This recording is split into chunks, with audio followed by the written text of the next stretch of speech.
Welcome to Fearless with Jason Whitlock. I am Jason Whitlock, your host. Happy Friday. Thank you so much for joining us.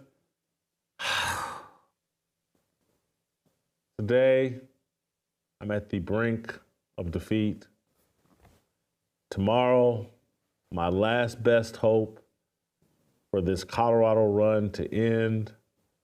They play the Kansas Jayhawks. The Jayhawks just beat BYU. The Jayhawks have a decent quarterback. The Jayhawks have been playing better here at the end of the season. I'm desperate. I'm not so desperate. I've even thought about asking you guys to pray for me and pray for a Colorado defeat, but I just don't think that would be the appropriate thing to ask. God's got more important things to worry about me having to fly to Colorado's bowl game and dress up like Deion Sanders. Who are you taking with you? Who's your co-pilot? My Dante Love, my adopted son, he wants to go. He's already put in a request.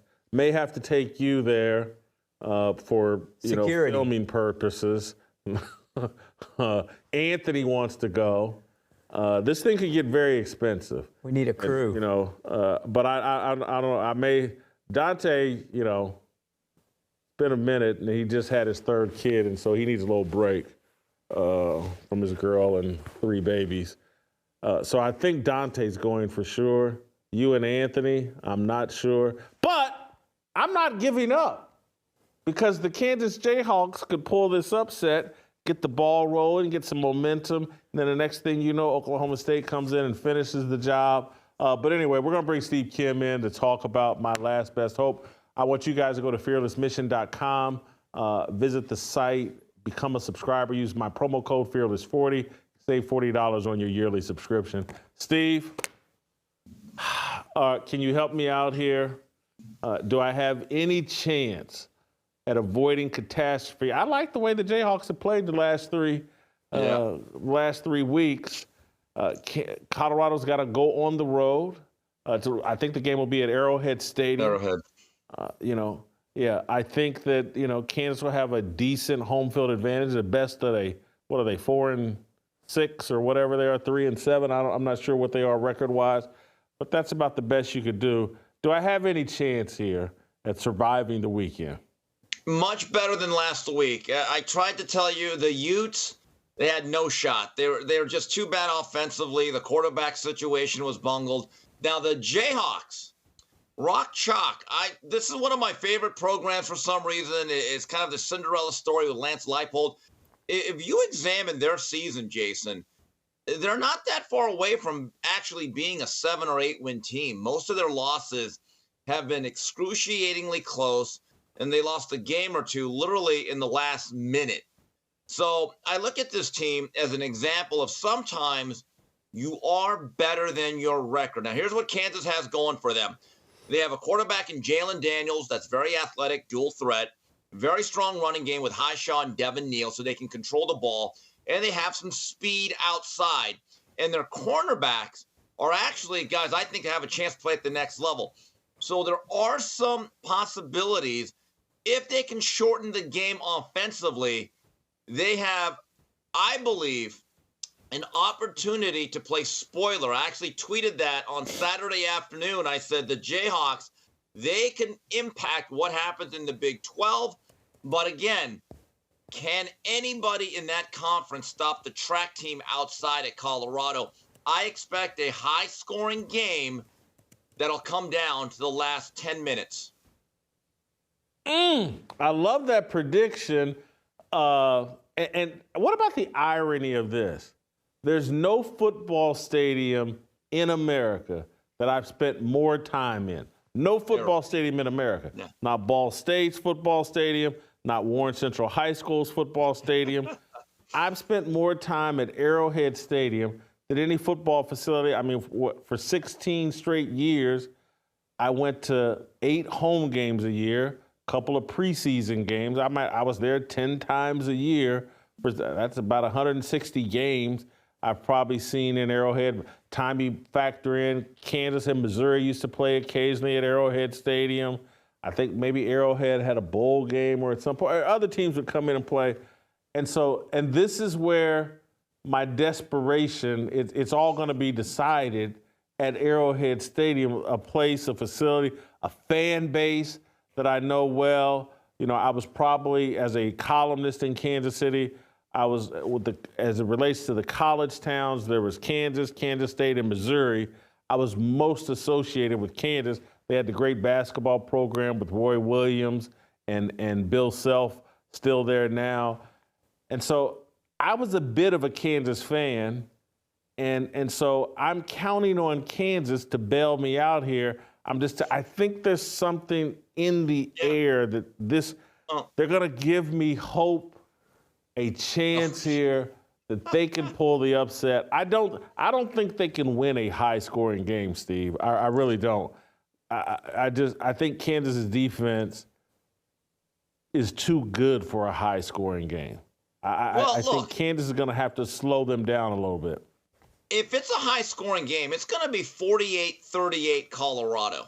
That's what I envision. Now, if it's a game where Devin Neal, who's a workhorse running back, can control the game, and if Shador gives it away a couple of times and they win the turnover battle, yeah, the one thing about Kansas is interesting. They run a lot of multiple sets. In other words, a lot of triple option that's inverted. Jalen Daniels could make plays. Look, he's not been the same player he was before his injury. That's one of the reasons why they have struggled. But keep this in mind. Colorado now is playing with expectations. They're no longer this gritty, gutty underdog. I don't think they have the chip on the shoulder. Most people actually think they might be the Big 12's best team with the most amount of momentum. Given the fact that Kansas is stuck on, 4-6, you can argue this is their bowl game. Think about it. They're playing in an NFL stadium. When that time slot changes on this Saturday afternoon window, that's the game that I'm going to be watching. I'll be honest with you. That's the game I'll be focused in on. And now you have a situation where Colorado has everything to play for, and the Jayhawks are now trying to salvage this year. I think that this is one of the reasons why I'm not completely opposed now to the 12-team playoffs, because it makes this game even that much more meaningful. Yeah, I'll admit it. The 12-team playoff has not killed college football, Jason. Admit it. So there's a couple. Well, no, the playoff has hurt college football, but I'm not even going to go there. Not even going to go there. Where I want to go is that is the thing that I've had to deal with as it relates to Colorado. Very good football team. Yes. And so if they make the 12-team playoff, I won't have one ounce of complaint. Like, they're a legitimate playoff team. I think there's a bunch of teams that would trounce them or beat them, but I do think they have a puncher's chance against anybody. Because I do believe that their defense, SEC teams would eventually wear them out, but their defense could do enough to keep them in a game, and then Shedeur Sanders and that receiving core can do enough to win a game. Colorado's just a good football team, and I can't believe I'm having to say that and have to admit that, but Look at that. they stopped the run. Well, you know, I wish they ran a little bit more, but they certainly stopped the run, and that offense is explosive, and they got 3 or 4 receivers that are really, really good college players. We'll see how great they are in the pros. And I think they're a front runner team. I think the fact that they are the favorite and they're actually getting their recognition makes them more dangerous, makes them Deion, to me, and people will consider this a criticism, but it's just an observation in my view. Deion's a front runner. Deion likes the wind at his back. And we saw the wind in his face last year and some adversity struck. I don't think they handled it well, and the team ended up finishing 4-8, losing their last 6-7 games of the year. When they have a wind at their back, when they have a chance to run the table, go 10-2, I think it's going to actually bring out the best in Colorado. That's when I think Deion, you know, he's a natural 4-2 guy. You put a wind at his back, and then he becomes a 4-1 guy. And that's what I think we're going to see. That's what I'm worried we're going to see from Colorado. I think we saw it last week with Utah, because I watched that entire Utah game. There was the first half of that Utah game went the way that I wanted it to go. They turned Shedeur over early. They you know, their quarterback didn't take advantage of the field position they had early, but that game played out, and that game was close at halftime. You know, Utah just terrible quarterback play and just fell apart. But I'm actually a bit, because they got to beat Oklahoma State's got to beat them too. I'm kind of giving up a little bit, and kind of I'll be good if Kansas wins. I've seen that look before here recently, the giving up look. You know, I've seen that in you a little bit. But Steve, I love to play chess. That's a very good point. I love to play chess. I'm decently high rated, you know, around a 1,400, 1,500. And Butter is not that good at chess, but he's destroying me. We played 4 times, and he's beat me 3 of the 4 times, and I can't figure out why or what's going on. But yeah, you know. You need this game because I need this. I'm in a rut. Oklahoma State's they're already on vacation. You need dead. this. You need this weekend. All right, we're gonna let's talk about a different aspect of Deion and Colorado. And Deion made a statement, and again, we talked about this earlier this week about, is Deion a candidate for the Cowboys? Is Deion a candidate at Florida State? Deion, I want to play the clip of Deion saying he's got his kickstand down, and what you read into that. Let's play Deion Sanders, kickstand is down. Look at me, man. Do I look like I subscribe to pressure, or do I look like I apply it? We apply pressure. We don't subscribe to it. If I was in church, they'd hit me then. And then my follow-up would be basically, you know, you're mentioned for everything that comes up these days, college, pro, whatever. Yeah. Is that just the price of winning? You gonna talk like that with my AD in here? That's so disrespectful. Sorry. You gonna talk about me going somewhere with my AD in here? Yeah, they mentioned us with a lot of other stuff before we start winning too, didn't they? Did that? That wasn't fair, was it? Price of winning? Price. There's a price of everything. Yeah.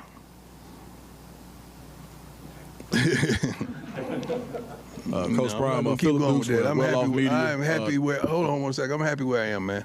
I'm good. I got a kickstand down. You know what a kickstand is? A lot of people don't in there and not of age don't know what a kickstand is. That means I'm resting. I'm good. I'm happy. I'm excited. I'm enthusiastic about where I am. I love it here. I truly do. Next question. Kickstand down. I've ridden a lot of bikes when I was a kid. Those kickstands go up. Bikes don't stay in the same place for very long.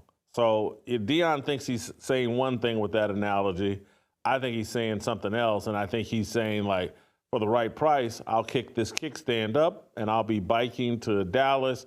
Michael Irvin, your guy, another one of these you guys, has said if the Cowboys draft Shedeur Sanders, Deion Sanders would definitely take that job. I hope not. I hope that what he said was, I'm here at Colorado for a while, and I've wanted this. He wants to show that he's a real coach, or I don't want to say that, but a guy that can be a success at this level and then move on. I believe he would have been shortchanging Colorado by just staying 2 years and leaving as soon as his son and Travis Hunter graduate. If he puts in 5 to 6 years and creates a foundation that where that next coach can take off running and he can handpick his successor, that to me is the ultimate success. I'm going to say this again. College football is losing its tradition and a lot of its identity. Deion Sanders is an identity type of guy that no matter what program he goes to, you care about it. You watch it. You're interested in it, whether you're even an alumnus or a fan. And college football, I think, is better off with Deion Sanders sticking around a little while. I hope he does. I hear you on that, but let me give you an analogy. Let's say you have a final destination in your mind. Hey, this is where I could coach until I want to retire from coaching. And your choice is you can fly first class and do it with a lot of class and do the right thing. That's what flying first class means. Do the right thing, blah, blah, blah. But if you fly first class, you're going to have to make a stop in Dallas or, in Fort Worth or, Albuquerque, and then take the second flight to Dallas? Or do you just want to get to your final destination as soon as possible and you just fly direct? I think Deion would rather fly Southwest direct than take 2 first-class flights to the NFL. And I think most people would, because Deion would like to be where he doesn't even have a kickstand. Hey, I'm done biking. This is home. This is where I'm going to coach for the next 10, 12, 15 years. I just can't see him saying, yeah, I'm going to stick it around. I'm going to do the right thing by Colorado. The guy left Jackson State after 2.5 years. He'll leave Colorado after 2 years and say, hey, look, I put you in the playoffs. I did my job. I'm out of here. That's Deion Sanders. Yeah, maybe. Look, and then at that point, you could say he's a little bit of an opportunist or a carpetbagger. But you know what? A lot of coaches are. But I would counter with this. There have been a lot of coaches that don't finish out the jobs, and they just think they're taking a better job. And guess what? It doesn't work out.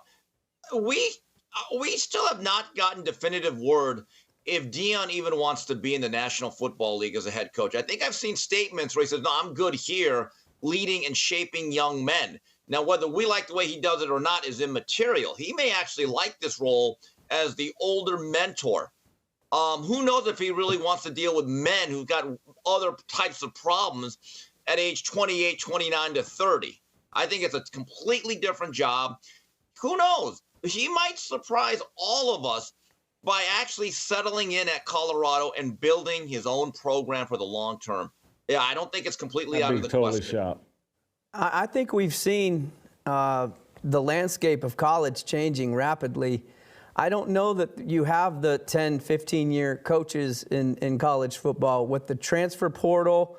Look, Nick Saban, he tapped out. He said, this ain't the same thing. It's not the same premise that I coached for all these years.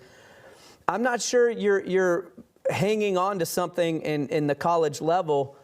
And I think it really matters to him to be with his kids. I think he can always coach at any level, but he only has a certain amount of years to be with his kids doing this in this fashion. I think he goes to the NFL on some level when his son does. I'm here for it. I actually like it. And his argument to Colorado would be, hey man, I went 4-8 my first year. If I had gone 4-8 this year, Colorado would fire me. And so now that I'm 8-2, headed to 10-2, they would have fired me if we didn't win these games. How come I can't leave since we won these games?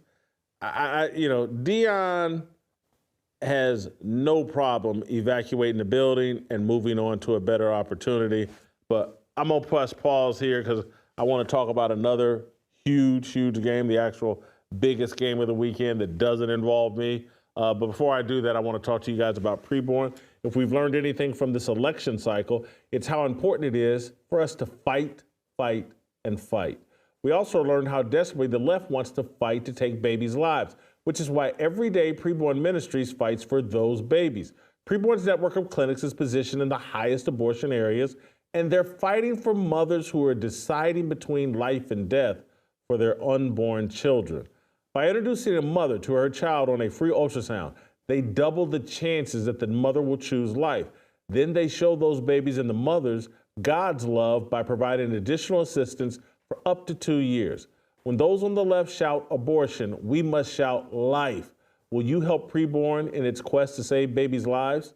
If you have the means, would you consider a leadership gift to save babies in a big way? Your tax-deductible donation of $5,000 will sponsor Preborn's entire network for 24 hours, helping to rescue 200 babies. To donate, dial pound 250, say the keyword baby. That's pound 250, keyword baby. Or go to preborn.com/fearless. That's preborn.com/fearless. Steve, the biggest game of the weekend, this is unbelievable. I'm glad I'm sitting down when I say this. As an Indiana boy, I grew up in Indiana, watched a lot of IU football, go all the way back with Lee Corso when he was there, Sam Weish when he was there, Bill Mallory when he was there. Saw my Ball State Cardinals go to Indiana University Stadium and beat the Hoosiers. A lot of memories. Steve, Indiana, Ohio State, biggest game of the weekend. The Hoosiers need a signature victory. They've got 10 in a row, but nothing signature. Do they get it this weekend? Well, if they take Joey Galloway's advice and rest Curtis Rourke, no. But look, as much as I like Signetti and I love what the Hoosiers have done, I just can't get this out of my mind. Their strength of schedule is right around 106th. And I keep racking my brain thinking, what's their big signature victory where I say that legitimizes them? Look, their body of work is what it is. I think Signetti is the coach of the year. Indiana is one of the great stories of the year. But does an early season victory over UCLA really mean that much? Does a squeaker against Michigan, a very depleted team at home where you had to hold on, what does that really tell you? It tells me that it's about 11:59 and 45 seconds, and we are now headed towards midnight. I know Ohio State has some offensive line issues. They took another hit up front. They're going to shuffle things, but I'll stick to this.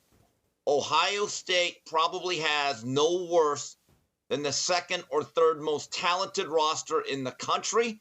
And with that being said, they will continue their march, and they will rematch Oregon in the Big Ten title game.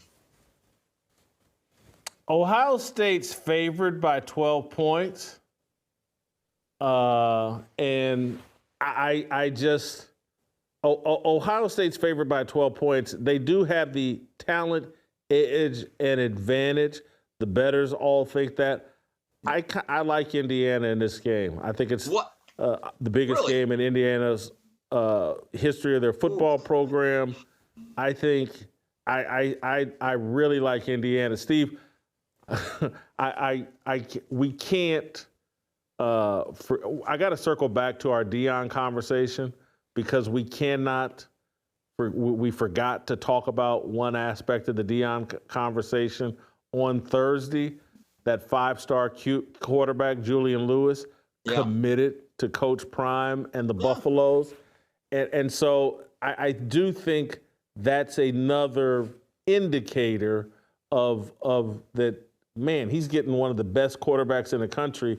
That quarterback can see the wide receivers that they have. Maybe, part of Deion's motivation to stay at Colorado will be to prove that he's more than Shedeur and more than Travis Hunter. He certainly has talked this great quarterback prospect into believing he's sticking around. Yeah, look, the way you are good in football today, you got to have a quarterback, right? Well, if you're getting a guy that, and again, here's the issue. I don't know how ready he'll be as a true freshman.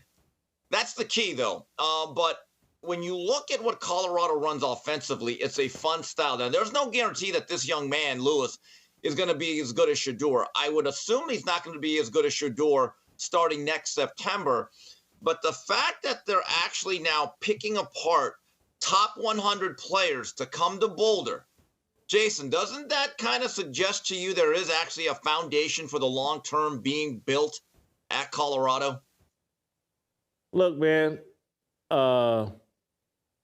those wide receivers, if I were a quarterback, I'd want to go play with those guys. And I'm not talking about Travis Hunter. He's going to the pros. I'm talking about LeJontay Wester. I'm talking about Will Shepard. I'm talking about Draylon whoever Miller. they got. Miller. I'd want to go play. And then their defense will get you the ball back. Yeah. Because they stopped the run. And people haven't talked about it, but these other defensive backs, the other corners, have actually played at a high level this year. All the attention goes to Travis Hunter, but these other guys are playing at a high level too. This and Jason, thing with Deion, far more fascinating than we think. And keep this in mind, the left tackle, Jordan Seaton, and pressed into duty as a true freshman. They always say your greatest improvement is from your freshman to your sophomore campaign.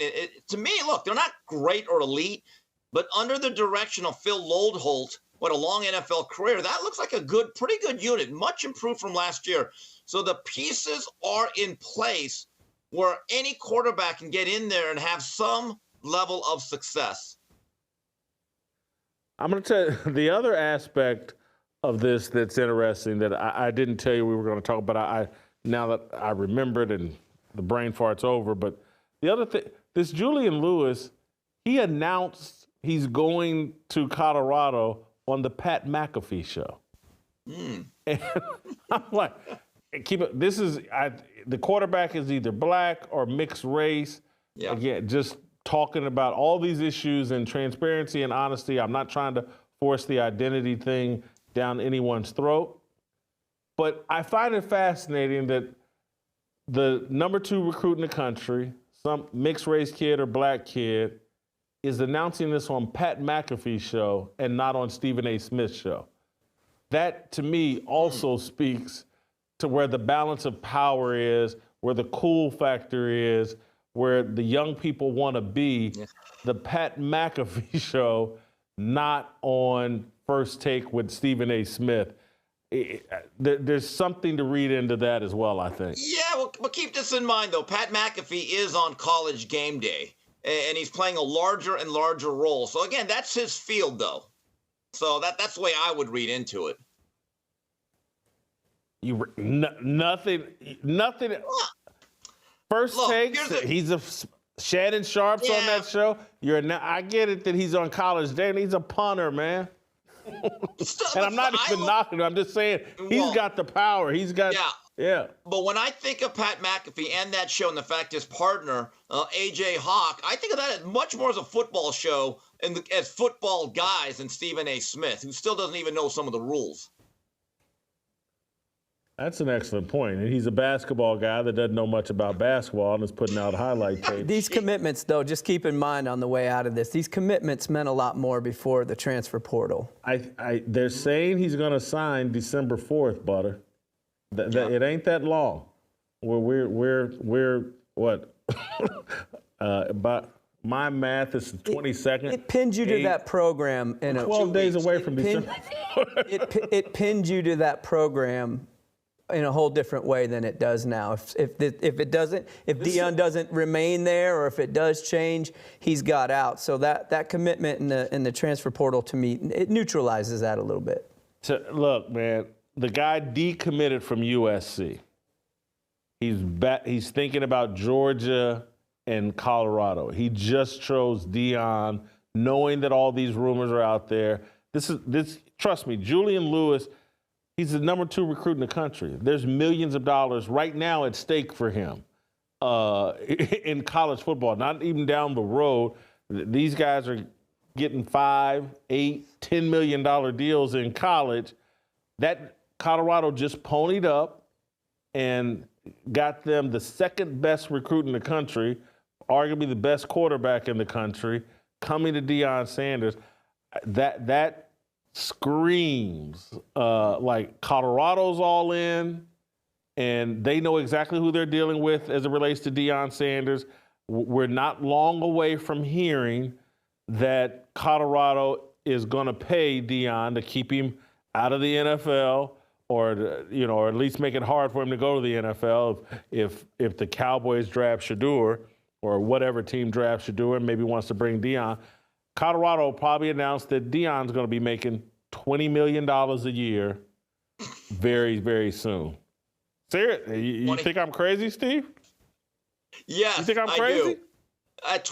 At 20, you're crazy. Yes. Why? Okay. Saban was making about 10 or 11, wasn't he? You really think he is worthy of double what Saban got at Alabama? He's not worthy. Yes, you're crazy. He's got him over a barrel. Steve. Okay. I'm just you're trying to think this through in real time. He's got him over a barrel, man. These college campuses and presidents, they're woke. Deion plays the woke game, the racial idolatry, the victim card really well. Overpaying Deion Sanders? That's nothing to some left-wing college president or university. We've got the best black quarterback, and look at how much money he's generated. Deion said, I take this to they will offer him. And that's what it'll take for some NFL team to get it unless they draft. Now, he may take $12 million from the NFL if they draft Shador, but I think he's about to cash in for about $20 million at Colorado. I really, really believe that. I can't believe you think that. I'm going to let you give your take on that, and then we'll go to Butter, the arbitrator here. Judge Butter coming up. He is worthy of a raise, but if you really think he's going to get twice as much as the going market rate value as the most elite of coaches like Kirby Smart or what Harbaugh was getting, let's just say we'll agree to disagree on that notion. Butter? Steve, with your Hall of Fame jacket, beautiful hair, I'm ruling with Jason Whitlock on this. Once again, you got it overpaying for this right now, and what he has going, the leverage, all of that stuff. I don't think it's actually overpaying. I could see it happen. I'm ruling for Jason Whitlock. It is overpaying. I will agree with you, Steve, but you think these guys won't do it. Yes, to that they degree, will. no, I don't believe they will. I don't believe they'll go $20 million. Okay, that's what you're saying. I'm not saying he's not worthy of being at the elite class, but $20 million, you're just going to jump. Okay, good luck with that. Might be what it takes to keep him there. Yes, they're going. Okay, hold for a second. Do you buy this argument? Deion Sanders' next contract, whether college or pro, is going to reset the market. Do you believe that? Yes. It will if he goes to the reset national market. if he goes to Dallas, yeah, I can see Jerry Jones doing something reckless. But will he reset the market? Look, he will be paid with what is commensurate with the market, and probably a little bit more because he's Deion. But do I think he's going to go all the way to $20 million? I'm not even so sure there's a coach that makes $15 million right now. So they're saying Kirby Smart makes 13 plus, probably close to 15. Steve, Deion said, I guarantee if you went and followed his NFL career and contracts, whenever he signed a new one, he reset the market. And he's about to do that in coaching as well. He has the leverage. College is the perfect place for him. These woke, DEI-obsessed school presidents, they're paying, it probably costs $10 million to get this quarterback. And you think they're going to bat an eye at giving up 20 to keep Deion? Especially if he gets to the playoffs and might win a game this year. I mean, this trajectory. Just getting this quarterback to commit. If this kid shows up on campus, the number 2 player in the country. When's the last time because Deion brought Travis Hunter with him. That kid didn't really, he signed with Deion, not Colorado. Colorado in play for the number 2 player in the ESPN top 300? Is he, and I'm sure there'll be, with this kid, when this domino falls, other dominoes are going to fall behind it, and I will guarantee you they'll end up with 2 or 3 guys in the top 100 recruits. Deion not worth $20 million. ESPN's talking about paying Stephen A. Smith $20 million. Well, we'll see. I mean, but look at that jump shot, though. I mean. All right, Steve, I'm going to let you go. We'll agree to disagree. I'm going to keep it moving. But great job, as always. Enjoy your weekend. Pray for me. Who's Miami cheating this weekend? Oh, get out of here. Wake Forest. We're playing the University of Tim Duncan. They're going to get that defense going. Going to make a nice, solid defensive effort, hold the team under 30. On our way to the playoffs. 3 and we're in. Bottom line. Yeah. Thank you, Steve. You notice how he doesn't deny they're going to cheat anybody. He just blows past it. But, yeah, they cheated their way into this playoff contention. Hey, guys, if you're looking for a movie to watch this weekend, I got a great one for you. Angel Studios has put out something that's consistent with our values. Bonhoeffer, as the world teeters on the brink of annihilation, Dietrich Bonhoeffer is swept into the epicenter of a deadly plot to assassinate Adolf Hitler in Angel Studios' upcoming film, Bonhoeffer. Pastor, spy, assassin, hitting theaters today. Get showtimes right now at angel.com/Jason, angel.com/Jason. With his faith and fate at stake, Bonhoeffer must choose between upholding his moral convictions or risking it all to save millions of Jews from genocide. Will his shift from preaching peace to plotting murder alter the course of history or cost him everything? Guys, this is a great opportunity to see a movie that doesn't violate our values. Hollywood produces very little of this. Thank God for Angel Studio. Get your tickets today at angel.com/Jason. Andy Schoonover, the CEO of CrowdHealth, an important conversation. We're going to move away from the sports world and have an important conversation about how you can address healthcare costs. Next.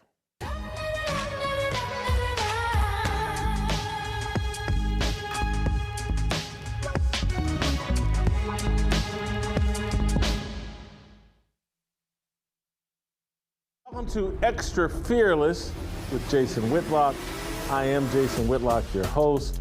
Oh my God, Lyndon Johnson, his thoughts are so disgusting. I can't believe you would engage with him. The celebration for being a slut have never been greater. Why do you choose Taylor Swift, and why do you pick up a role as, let me help my woman undress on stage in front of an audience? When I look at people like Sexy Red or Cardi B that we prop up, now I see that the white community as well is just as fried. It does look to me like he made some eye contact with her and then just decided, nah, let me move on.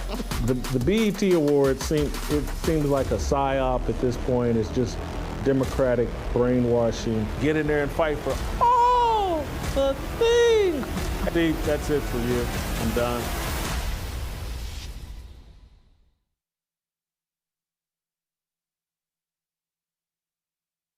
Welcome to Fearless with Jason Whitlock.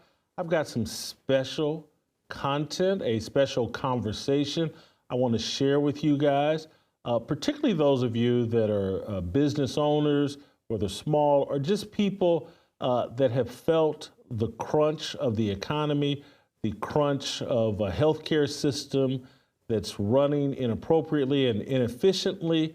I brought in and invited Andy Schoonover to our studio. He's the CEO of CrowdHealth. It's a unique way to approach healthcare coverage and healthcare bills.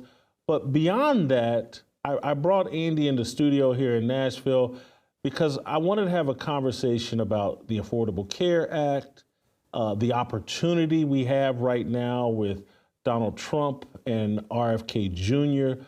To perhaps explore, move away from the Affordable Care Act, Obamacare, and move to a system that actually serves us. These are all things that I have to think about on a daily basis as a small business person, as an entrepreneur, and just as an American that, you know, is getting older and dealing with health issues. Andy Schoonover, welcome to the show.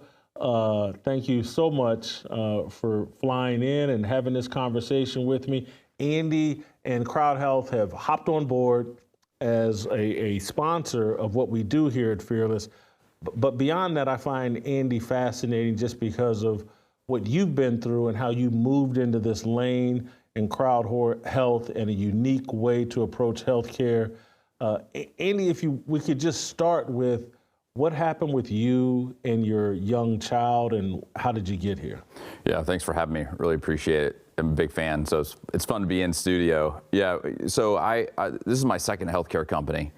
My first one I sold, and since most of us have health insurance through our employer, I didn't have health insurance anymore. So I thought my only option was to go to healthcare.gov, which is the Affordable Care Act plans. So went on and got a plan for me, my wife, and my two girls, and it was $1,200 a month. And I was like, okay, well, I guess that's what I have to pay. And I joke it worked until I had to use it. What year is this? This was in 2017, 2018 timeframe. Yeah, and so, you know, my expectation with insurance was that, you know, if you had a big health bill, the insurance company would come through for you and pay it. And I guess I was ignorant, honestly. My little one, who was 1 at the time, was having recurring ear infections, and so we went to the ear, nose, and throat doctor. By the way, you know, any parent who has a kid who's young who has recurring ear infections, they don't sleep, they don't eat, they cry all day. It's miserable. So we went to the ear, nose, and throat doctor. He was like, oh yeah, she's got a perforated eardrum. She's got a hole in her eardrum. I was like, okay, you know, what do we do about this? No problem, easy procedure. It's 15 minutes. She's just got to get a little tube in her ear so that all the liquid drains out so that her eardrum isn't feeling that pressure. Like, okay, so went to the local spot. It was the only place in network because I had to stay in network because I had health insurance. And we got it done, like I said, 15 minutes. And I thought all was good. Then I got the bills. I got the bills, $8,000 for a 15-minute procedure. I was like, what? $8,000 for a 15-minute? I was like, okay, well, you know, this is what health insurance does. And little did I know, about a month later, I got a bill or a note in the mail from my health insurance plan. Said it was medically unnecessary, and so they weren't going to pay for it. I was like, hold on a second. My doctor actually called you beforehand to make sure that it was okay to do this. You know, because with health insurance, the doctor has to get approval from a health insurance plan to do these procedures, and you're still denying it. And so we went through 3 rounds of this appeal process, and at the end, they're like, nope, we're not paying for it. So they stuck me with the $8,000 bill. And so I had to stroke $8,000 to the local, you know, hospital. And, you know, I've been extremely fortunate. I can pay $8,000, but, you know, the vast majority of Americans don't have $8,000 laying around for a very benign procedure. They tell you it's unnecessary, but your daughter isn't sleeping. She's having all these problems. And a doctor has said that it is necessary. I think, obviously. Yeah. How could the insurance company say, well, no, it wasn't? They can overrule a doctor? They can overrule the doctor. So in essence, you know, what happens, the way our system is set up is that health insurance plans have to pay, you know, or have to approve all of these things. And if they can say no for whatever reason, and there's really no recourse for me as a consumer of healthcare. I can fight all I want, but if the health insurance company says no, then I'm the one now on the hook for that bill. So the hospital called me and was about to send me to collections, and I was like, all right, you know, I guess I got to pay it. So I paid the $8,000.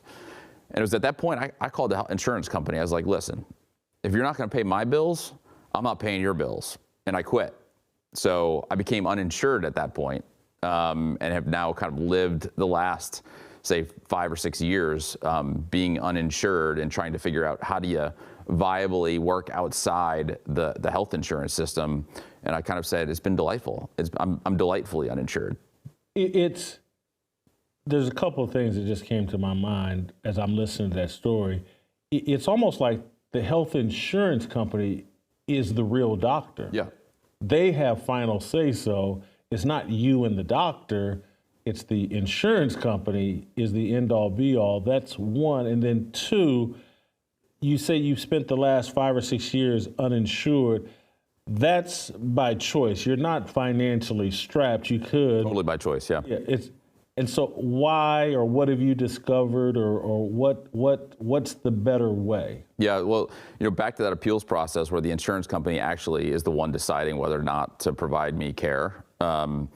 My ear, nose, and throat doctor, a specialist, had been doing ear, nose, and throat for I think 40 years, was fighting internally at the insurance company with an ophthalmologist, which is somebody who deals with your eyes.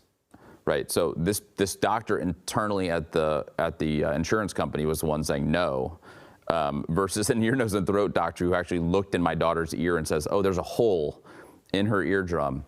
And he actually delayed his vacation by a day to do this procedure because he was so worried about her long-term hearing loss. And so, I was bewildered. And as you can imagine, with your kids, you get a little bit more pissed off.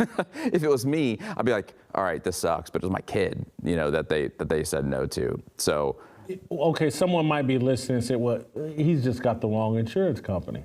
It's just a bad insurance company. Yeah. This isn't the way the system works.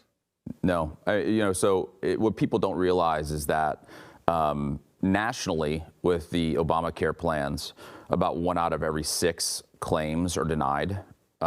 In Texas, where I'm from, it's 1 out of every 5. I think it was Indiana where it's at 1 out of every 3. So you've got, somewhere between a 17% and a 33% chance of you having a big bill, and the insurance company basically says, nope, we're not paying that. So it's at their discretion whether or not they want to pay for it. And like I said, there's nothing really I can do about it. I mean, I can go to Better Business Bureau or something like that, but the insurance companies, they just don't really care because I don't have any other option. I either have to go with insurance or go uninsured. So there's really no option for me as a healthcare consumer to do something else. If I go to Target and don't like the service, I can go to Walmart. Like in any other place, I have consumer choice, whereas in healthcare, picking health insurance companies, I really don't. So there's a 20 to 35% chance you could get, now we're declining to pay this. Yeah. That's a casino. Yeah. Or, I guess you got a little better odds than a casino, but that is a casino. And that's how people end up bankrupt when so Obamacare and the Affordable Care Act were supposed to make things better. It was supposed to make everybody healthier, but it doesn't seem to be working that way. And, part of this is based off conversation you and I had before on the show, but walk us through that. Yeah, after doing some research, I found that somewhere between 200,000 and 250,000 people or families every year go bankrupt due to a medical event, even though they have health insurance. So they have health insurance, they think it's for protection so you don't get into any financial distress. And what actually is happening is you are getting into financial distress because you have health insurance. And so people think me saying I'm uninsured is risky, where I say, no, you having health insurance actually is risky because you have somewhere between a 1 in 6 and a 1 in 3 chance, depending upon where you live, that your bill's not going to get paid for. And so that's a tragedy to me. Like I said, I've been fortunate. I can pay an $8,000 bill, but most people can't, and that's putting people into bankruptcy. So it's the big claims that are denied are putting people into bankruptcy. And then what other people don't understand is that you've got a deductible you have to hit before the insurance plan pays $1. So, I looked at the Obamacare plans for this year for me and my family just because I was curious, and it was $1,300 a month and $16,000 deductible, which basically means that I have to pay $30,000 before the health insurance plan pays $1, which doesn't make any sense to me. I mean, we're a healthy family, we all take care of ourselves, and so me paying $30,000 to an insurance plan only to hope that they pay when the big one comes just didn't make sense to me as an individual. And I'm one of the only ones out there that's like, I think more people should be uninsured as opposed to less. Yet the bureaucrats in DC, they say, look, Obamacare is working. All these people who are uninsured are now insured. And I was like, hold on a second. You're forcing them to pay a monthly premium only to deny their big bills later, putting them into financial distress. That math doesn't work for me. Math ain't math, and it $1,300 a month. And I'm not a math whiz. 13 times 12. What is that? Is that 30? It's about $17,000, something like that. $17,000, and then $16,000. You said in deductible. Yeah. Yeah, that, and so someone like yourself, you're in your 40s, I would think. Your wife probably in the same age range. You got a 6. That's a pretty healthy age range. Where are you going to have $30,000 a year in medical bills? No. Unlikely. Very, very, very unlikely. And what I found is after doing some research, because I was uninsured, of course my wife looks at me and says, we're uninsured. What are you going to do about this? Right. And as I did some more research, what I found out is that me being uninsured, I actually have a lot more power to negotiate with these hospitals than United Healthcare does. So that $8,000 bill, I posted that on Twitter, and I had an ear, nose, and throat doctor reach out to me and said, oh yeah, we do those for $2,000 in our office every day. And so just by me, if I paid in cash, so just by paying in cash, I could have gotten a 75% reduction in that bill by relying upon myself to pay that, as opposed to an insurance company paying it for that, right? And so it just works out that you have more negotiating power against these hospitals. If you think about these insurance companies, I live in Austin. There's 2 big hospital systems in Austin. So United Healthcare comes in and says, even if they wanted to, I'm reducing prices. If one of those hospital systems says no, United Healthcare is screwed in Austin. So in essence, what is happening is you have these duopolies, monopolies, negotiating with these other big companies, and what they do is they just drive the prices higher. And so when people ask me, Andy, explain it to me like a 6-year-old, why healthcare prices are going up. And what I say is that you have the sellers of healthcare, which are big hospitals. They want the prices to go up. That's obvious. Of course, they're providing a service, and capitalism, they want the prices to go up. I get that. Totally fine with that. But you also have the big health insurance companies where very few people understand this. They actually want the price to go up too. So with Obamacare, what they did was they said that, hey, health insurance companies, you can only spend 15% of premiums on your people costs and your profit, which means that if my premium, just to make the math easy, was $1,000, they could only spend $150 on the people at the health insurance plan and the profit. So what that means is that to have their profit increase, which is what for-profit want, they actually have to have their premiums increase. So now you have the sellers of healthcare, the hospital systems, and the buyers of healthcare, the health insurance companies, both wanting the price to go up. So when you have the buyer and the seller of a product that wants the price to go up, guess what? The price goes up. You don't have to be an economist to understand how that works.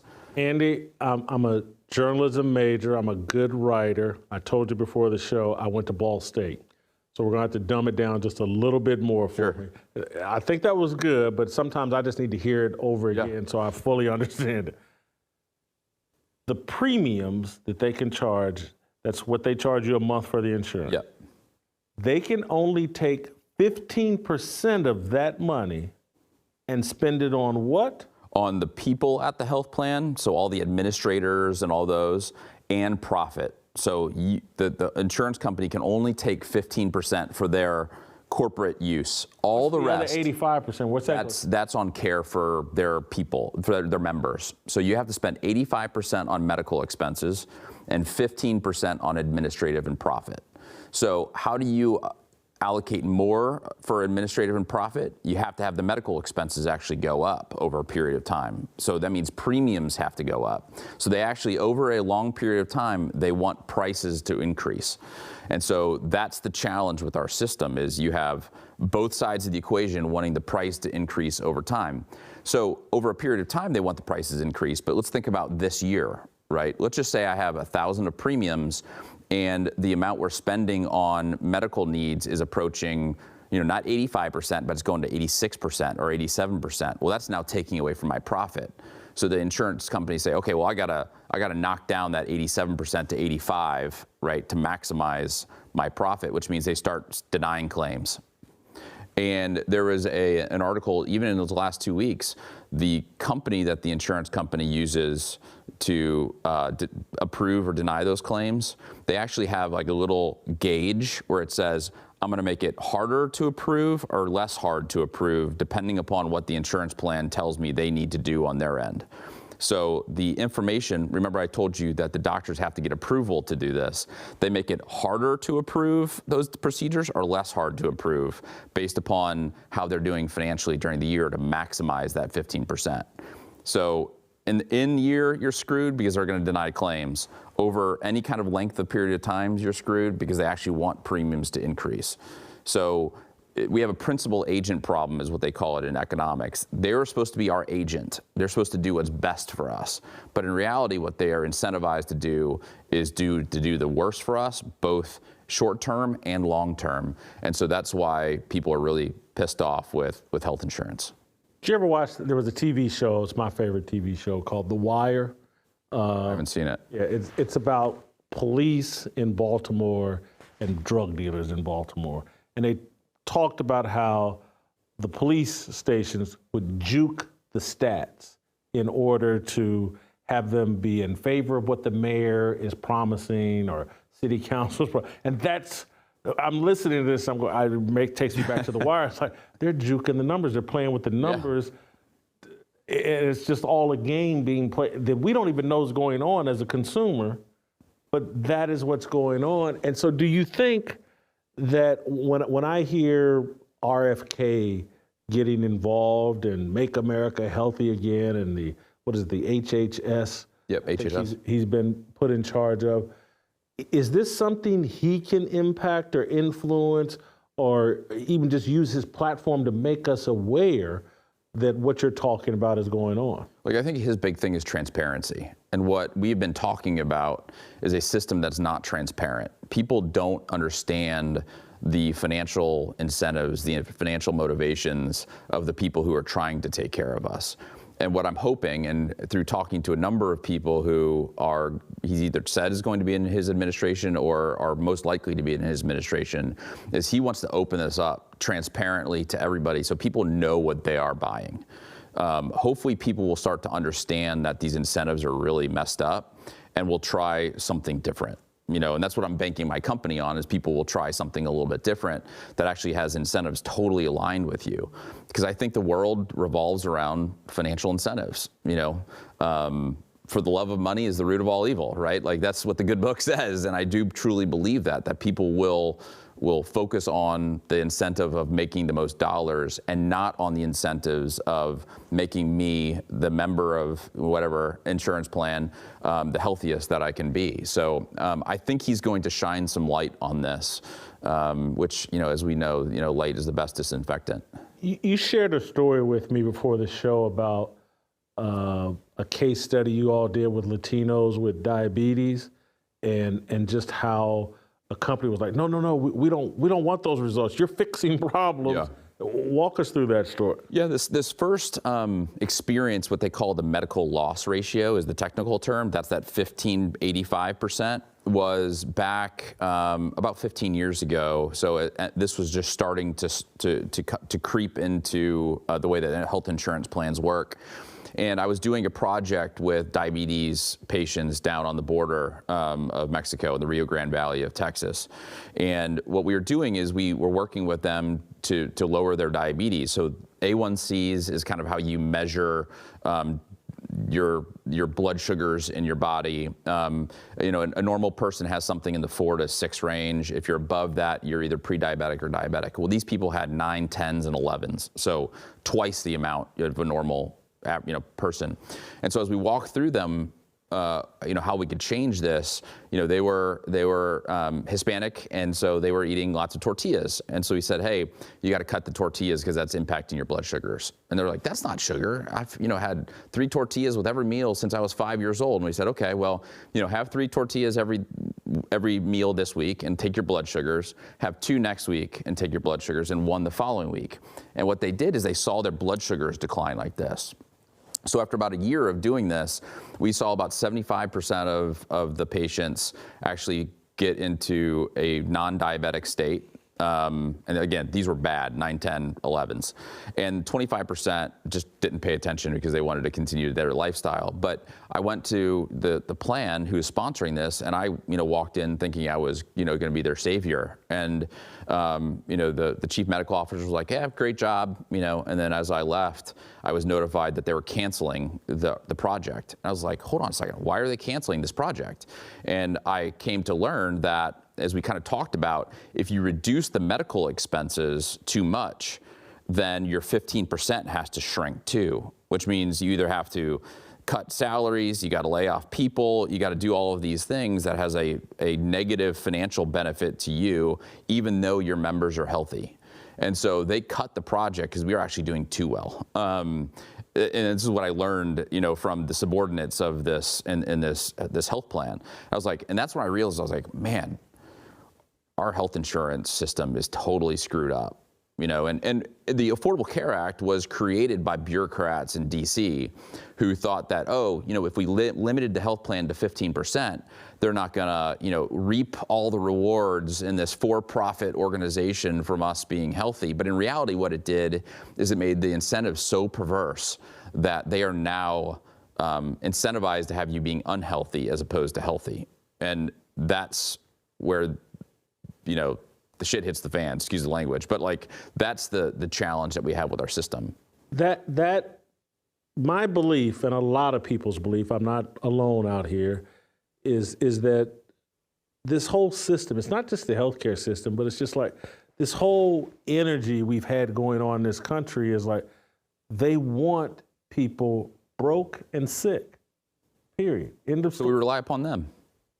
Right? I mean, if we're broke and sick, we're relying upon the system as opposed to relying upon ourselves. Having personal responsibility is not good for people in DC who want to have the control. And so I think it's ultimately a control thing. That's my personal opinion, because we don't have to rely upon them. We don't really need them. And I think this is what their current administration is, or the incoming administration is hopefully going to do, to say, no, more personal responsibility, less Washington responsibility. And I think that leads to a thriving population for our health and a host of other pieces of life too. I said to you earlier, and I don't know how you feel about this, but the Affordable Care Act, when I look at it in retrospect, it was more of a marketing ploy for Barack Obama. And I said this earlier on my show in the past week or two, that the last idea that the Democrats had was the Affordable Care Act. And since then, they've just moved completely into identity politics. But their last idea was the Affordable Care Act, and that idea had nothing at all to do with making things better for common American citizens, even though it was sold that way. It was about selling Barack Obama as this great change agent, and we've all convinced ourselves, or been convinced, that change, we don't even have to define it. As long as we're changing something, that's progress. Mm-hmm. And what your company and what you're talking about too is, let's revert to factory settings. And factory settings are, Andy, Jason, you're responsible for yourselves. If you're married and have kids, you're responsible for that wife and kids. Let's do that rather than, hey, the government's going to step in and be the provider, when actually men are put on this earth to be the providers and the leaders. And again, that's why I'm so excited about what's happened in the last election.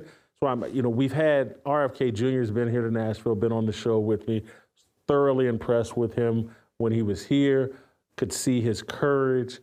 And I love the fact that you and other men are offering up and looking for solutions that empower men to take control of their own destiny and can take control of their families rather than depending on these big, huge government conglomerates that are really out to keep us broke and sick and dependent upon them.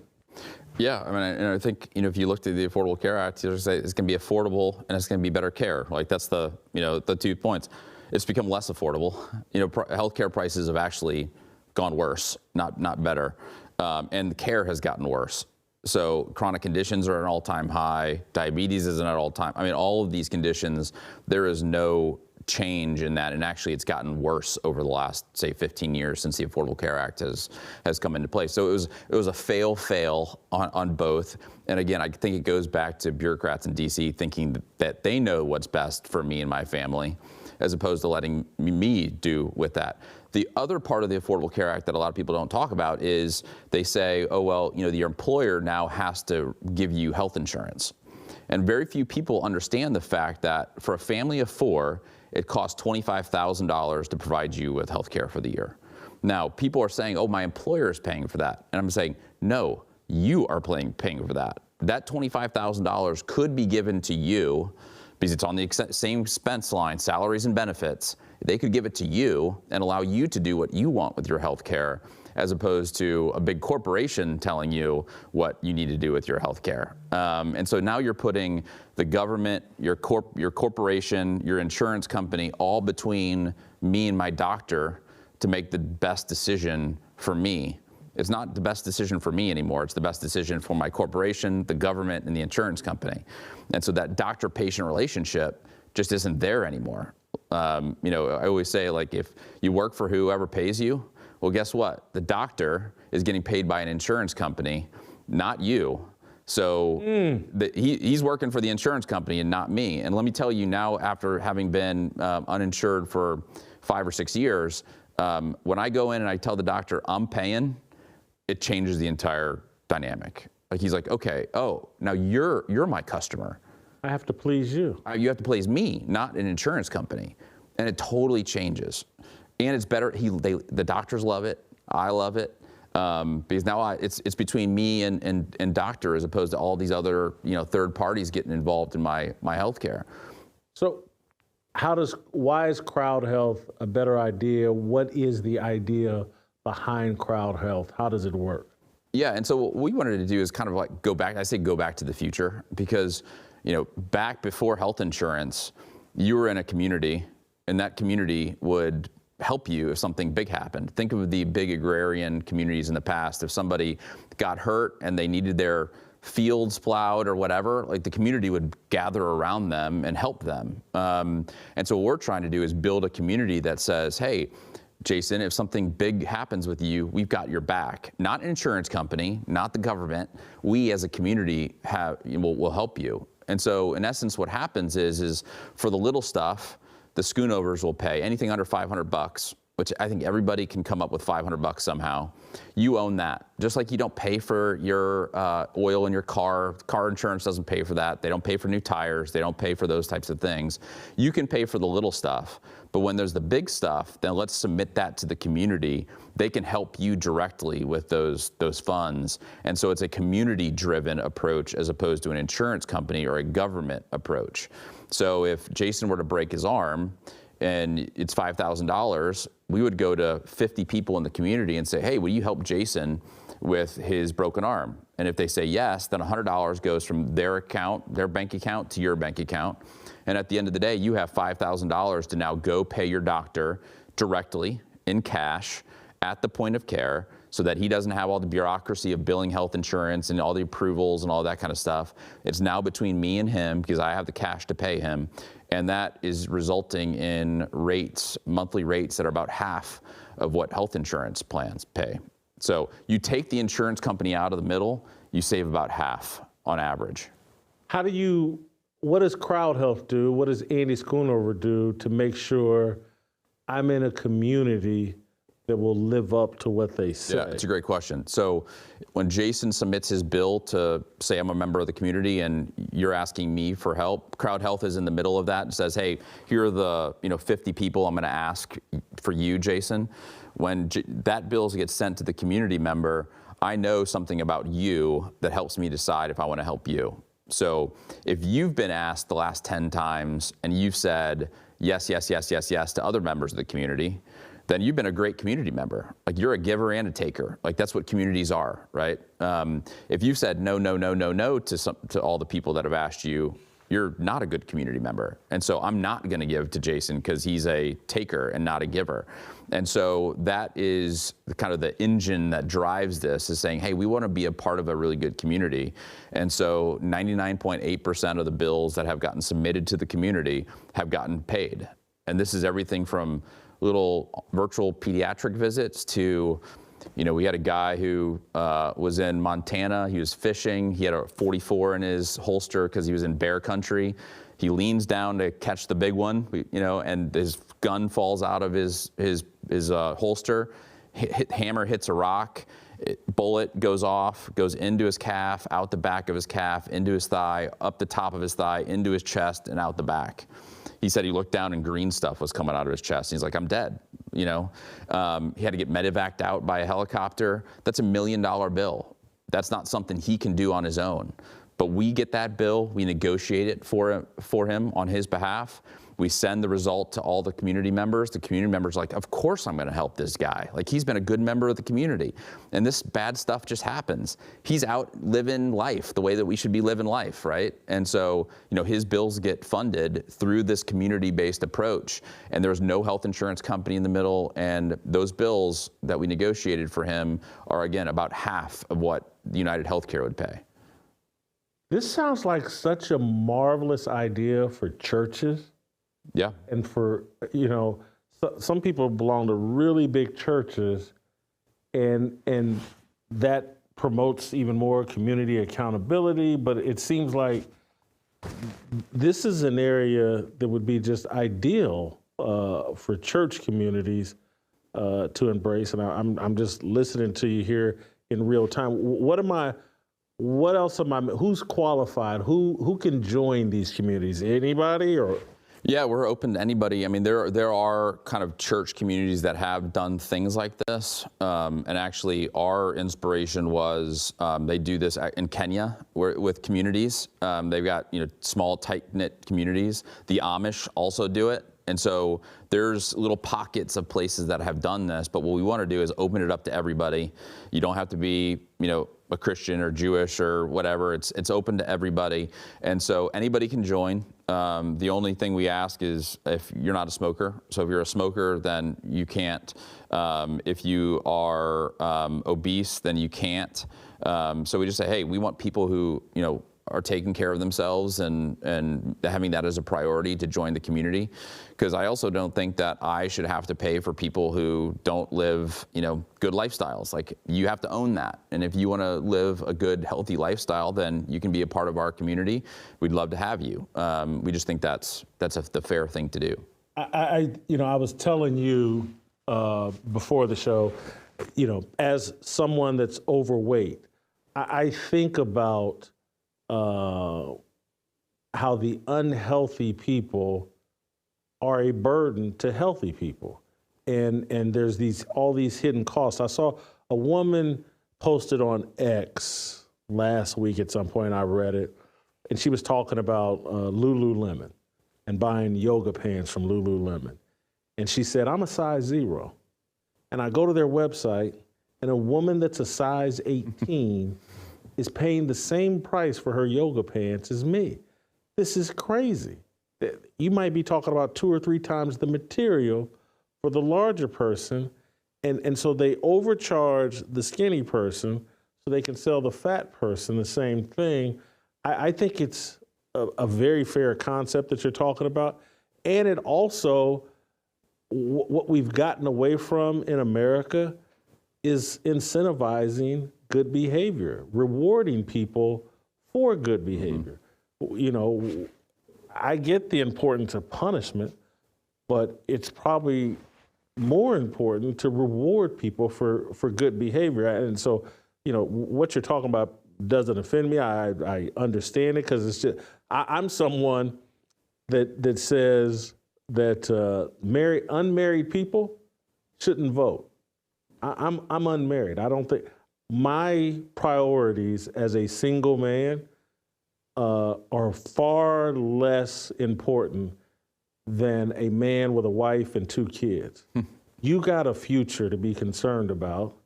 You know, luckily my mind has been rigged in a way that I actually care about the future because I actually care about what we leave behind for your kids. But most people don't. I mean, they just, we've turned this society, me, and we need to turn it back over to the we of man, woman, and child, man serving God, woman following man, them providing and developing kids.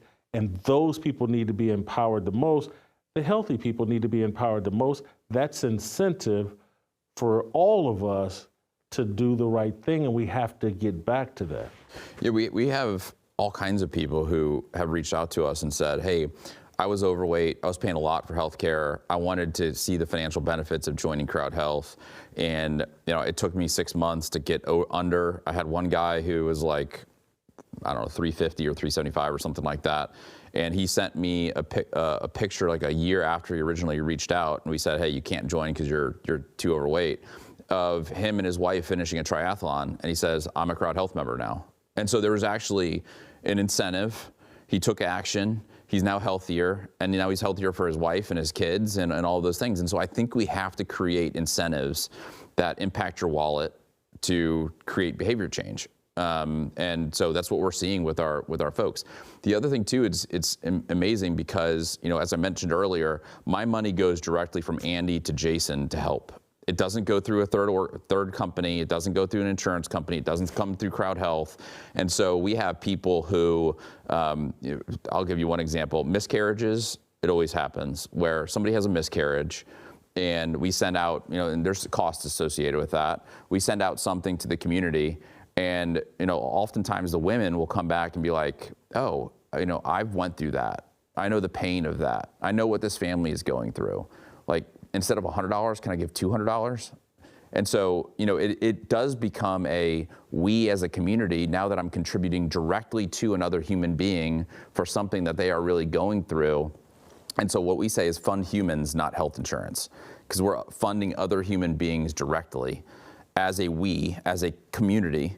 And that's the way that I think it should really be. And again, this is back at how it was hundreds of years ago before we had health insurance. And so it's really important to me, and this is kind of going back to love your neighbor. I think that health insurance plans and governments have wedged themselves in between us and our neighbors so that we don't have to really worry about our neighbor. We worry about me. Back in the day when your neighbor moved in next to you, what would happen? You'd go over, you'd bring them cookies, you'd do whatever.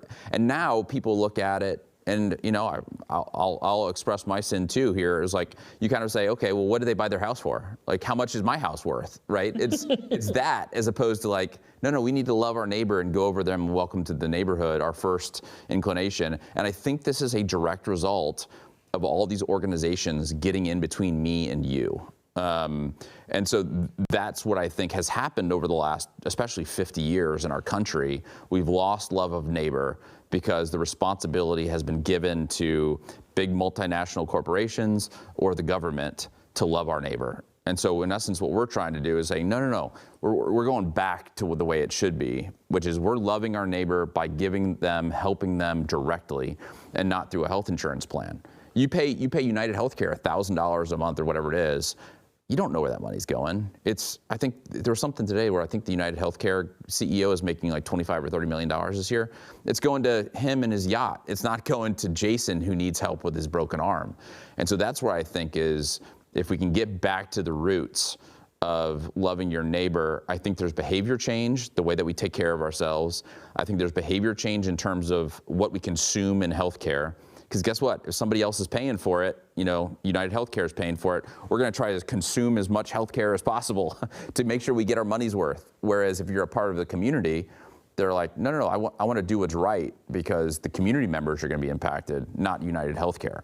We had a guy with colon cancer in Dallas, and he reached out to us and he's like, man, I've got colon cancer. Like, I want the best docs possible, but can you please help me find docs that are reasonably priced, because I don't want to screw the community. That was his words. It was like, what? Like, this selflessness that comes as a part of being a community is a really cool thing to see. So I'm seeing behavior change here. That's encouraging for me. And candidly, why I do this, I sold my company for 9 digits. I mean, it was an awesome exit. I don't need to be doing this. This is, for me, my family, my girls, to have a healthcare system that actually glorifies God as opposed to glorifies profit at the expense of people's healthcare. And that's what really gets me fired up. It's so funny you went there, because my next question was biblical in nature in terms of listening. And again, I'll run this by my guys on my team. We do this thing on Wednesdays, Tennessee Harmony, but it's a form of tithing.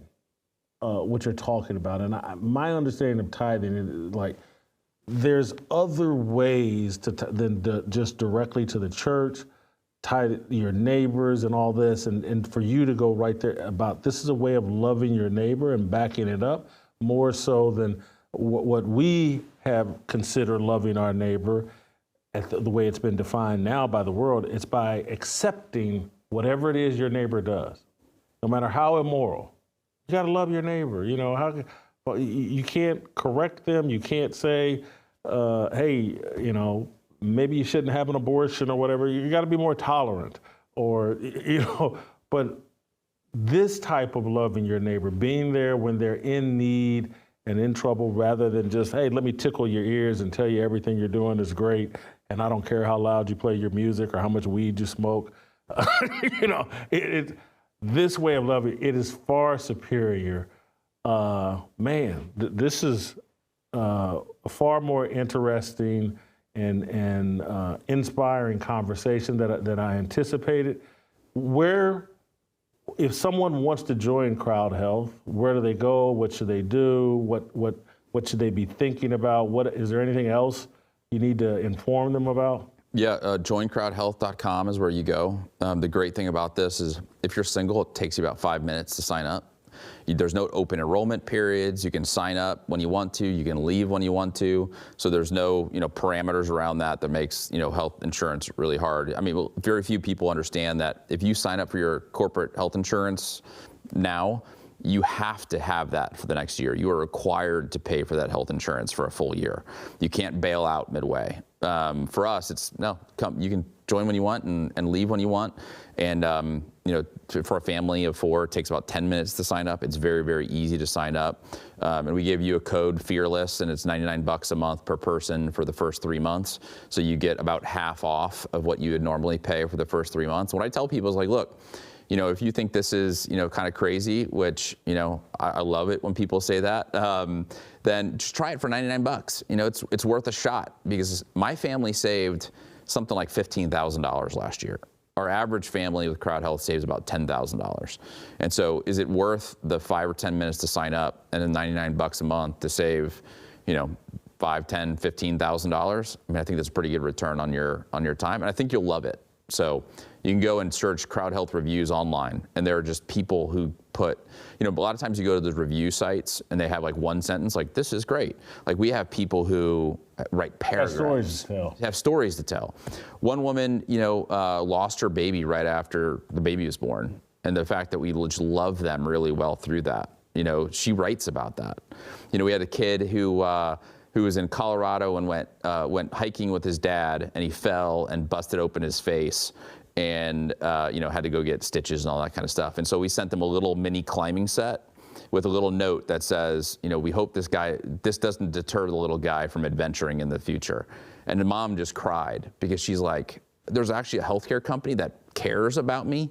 And when I talk to my people, and you just do this in business, like, what sets us apart from the alternatives? And somebody said, we legit care. And I was like, that's awesome. Like, that's what I'm really passionate about. So if you want a healthcare company that legitimately cares about your well-being, give us a try. It's $99 a month. What do you have to lose? So is this year 2 of CrowdHealth, or? We're in year 4 now. Yeah, 4 years, 20,000 bills, $10 million of funding. And like I said, 99.8% of the time that bill gets paid. And by the way, that 0.2% is for the people who are the takers and not the givers. So 100% of the bills submitted to the community, of the good community members, have gotten their bills paid. So it works. It's viable, and it's way less expensive than if you were to go to, healthcare.gov, and oftentimes way less expensive than if you were getting it through your employer. So I would just say, hey, give it a try for $99 a month and see if you like it. Andy, thank you for coming over to Nashville.